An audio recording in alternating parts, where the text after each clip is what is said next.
Untuk penyidik Kejaksaan Agung ini telah menetapkan 2 tersangka baru, satu atas nama Maya Kusmaya selaku Direktur Pemasaran Pusat Pertamina dan juga Edward. Yang keduanya saat ini sudah ditahan di Rutan Salemba, Kejagung. Saat ini Andre dan juga saudara, kami sedang menunggu keluarnya 2 tersangka baru tersebut yang dikabarkan akan sebentar lagi akan keluar dari gedung Kejaksaan Agung. Sebelumnya, kedua tersangka ini telah diperiksa tadi sejak pukul 3 sore hingga 10.30 malam waktu Indonesia Barat. Dan 2 tersangka ini diduga melakukan korupsi bersama 7 tersangka lainnya. Andre, ini adalah kedua tersangka yang diduga atau baru saja ditetapkan sebagai tersangka oleh pihak Kejaksaan Agung. Sebelum dilakukan atau ditetapkan tersangka, ini kedua tersangka dilakukan pemeriksaan kesehatan terlebih dahulu dan terbukti sehat.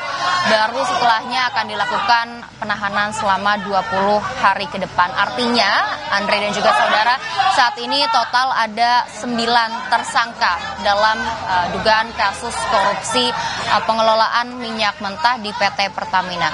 Sebetulnya kedua saksi ini sempat dipanggil, tadi ditunggu oleh pihak Kejaksaan Agung sejak pukul 10 pagi hingga 2 siang waktu Indonesia Barat, namun memang tidak hadir ataupun tidak memenuhi pemanggilan Kejaksaan Agung.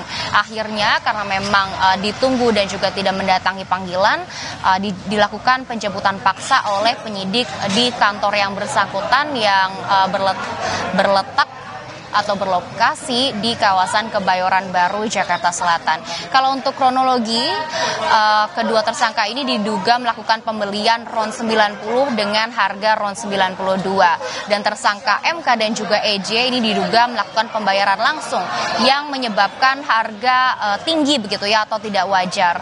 Dan diduga juga untuk 2 tersangka tersebut ini melakukan pengadaan impor minyak mentah dan juga produk PT Pertamina International Shipping sengaja di markup sebesar 13 sampai 15%. Dan hal ini atau hal tersebut menguntungkan pihak broker yang adalah MKAR atau yang bisa dibilang merupakan anak atau putra dari pengusaha Riza Khalid, pemilik dari rumah yang dijadikan kantor atau tempat beroperasinya dugaan kasus korupsi ini. Kasus ini juga bertentangan dengan peraturan BUMN dan sebetulnya tadi pihak dari Pertamina sempat menyanggah di DPR terkait blending dan juga hanya menyebutkan bahwa terkait kasus korupsi ini hanya dicampur oleh zat.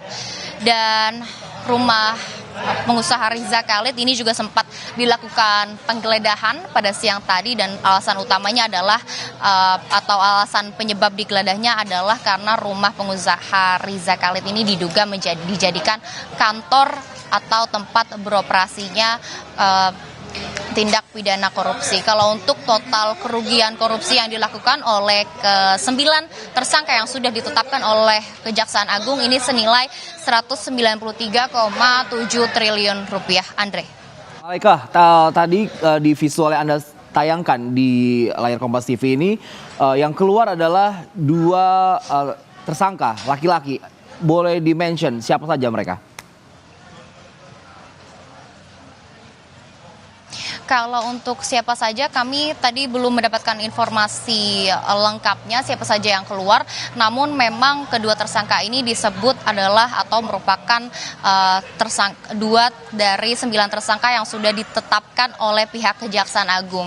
Tadi 2 tersangka yang keluar dari gedung Jaksa Agung Muda Bidang Militer, ini salah satu gedung di Kejaksaan Agung ini keluar setelah dilakukan pemeriksaan selama beberapa jam untuk mendalami dugaan kasus korupsi terkait pengelolaan minyak mentah di PT Pertamina. Andre.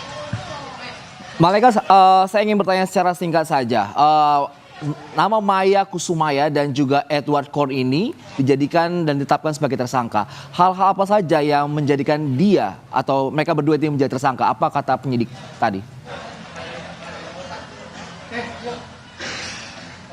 Ya Andre, seperti yang tadi sudah saya sebutkan untuk terkait dengan kronologi kenapa kedua tersangka ini baik tersangka MK maupun EJ ditetapkan sebagai 2 dari 9 tersangka dalam kasus ini karena kedua tersangka ini melakukan pembelian RON 90 dengan harga RON 92 dan MK dan EJ ini diduga melakukan pembayaran langsung yang menyebabkan memang harganya jadi tinggi atau tidak wajar dan karena ini juga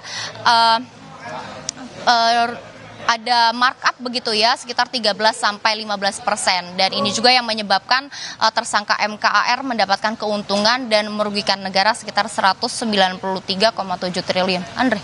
Oke, baik. Terima kasih Malaika Kridaman dan juga juru kamera Febri James yang melaporkan langsung dari Gedung Kejaksaan Agung. Selamat bertugas kembali teman-teman.